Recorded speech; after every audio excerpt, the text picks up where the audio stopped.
Daqui a pouco nós vamos acompanhar uma entrevista com o ministro Levi. Ele vai dar outros detalhes, novos detalhes sobre as medidas anunciadas pelo governo. E agora vamos conversar com o Luiz Nassif, que está em São Paulo. Boa noite, Nassif. Que análise você faz das medidas anunciadas pelo governo? É uma situação complexa. Agora, a maneira como foi estruturado o pacote, ela é defensável. Pelo seguinte, você tem um quadro fiscal que tem que ser resolvido. Esse quadro fiscal se deve a dois problemas. Um foi o acúmulo de subsídios aí concedidos nos últimos 2 anos do governo Dilma, do primeiro governo Dilma.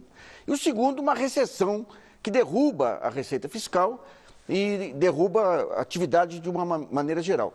Havia uma espécie de uma articulação para pressionar o governo para que, em cima dessas questões pontuais, ele investisse contra alguns direitos aí consagrados na Constituição de 88. Desvincular a despesa para a saúde, para a educação. Digamos, essa vinculação foi o que garantiu, nesses anos todos, o SUS e os recursos para a área social, senão teria ido tudo para juros, né? Então, o governo resistiu e ele montou um pacote em que ele, de um lado, ele não tem nada definitivo. Ele cria um imposto, por exemplo, CPMF, mas com prazo de validade aí para expirar.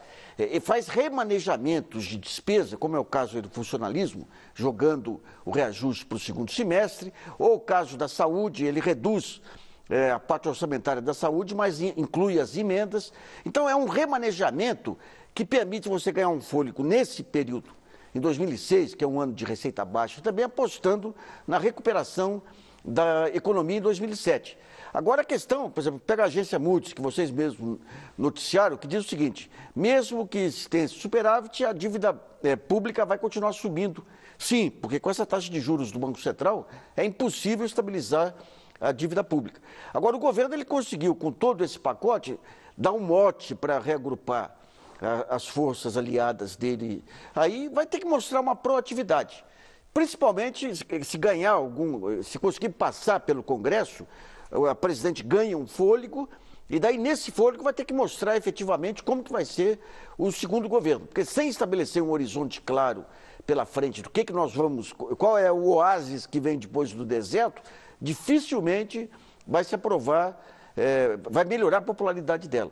Agora, como pacote, o pacote ele é um pacote habilidoso, é um pacote que devolve protagonismo ao governo e não compromete conquistas sociais, apenas adia alguns casos. Nassif, e portanto, esta semana é decisiva para o governo, né? Vai ser decisiva. Você tem aqui, por exemplo, a oposição já se manifestou. Por exemplo, você tem um deputado de oposição que ele diz o seguinte: mas o Lula tentou colocar a CPMF no auge da popularidade e não passou. Por que vai passar agora? Porque é a crise que provoca, digamos, mobilizações e tudo, né? Então vai ser um jogo que vai ficar claro que a estabilidade do país e do governo depende do pacote. A oposição, ela vai, de um lado, vai querer derrubar o pacote, porque o papel dela é derrubar o governo, de outro lado vai ter pressão também do meio empresarial, que quer um pouco de paz pela frente aí. Então, a base aliada, por exemplo, PMDB e tudo, aparentemente, sob Michel Temer e Renan Calheiros, está fechado com a presidente. Tem o fator Eduardo Cunha aí, que depende da Lava Jato para ver se prossegue. Mas são tantos atores no meio, você pega Eduardo Cunha dando tiro por um lado, mas sob a Lava Jato. Michel Temer tentando articular a base de apoio, mas também sendo torpedeado pelo Palácio.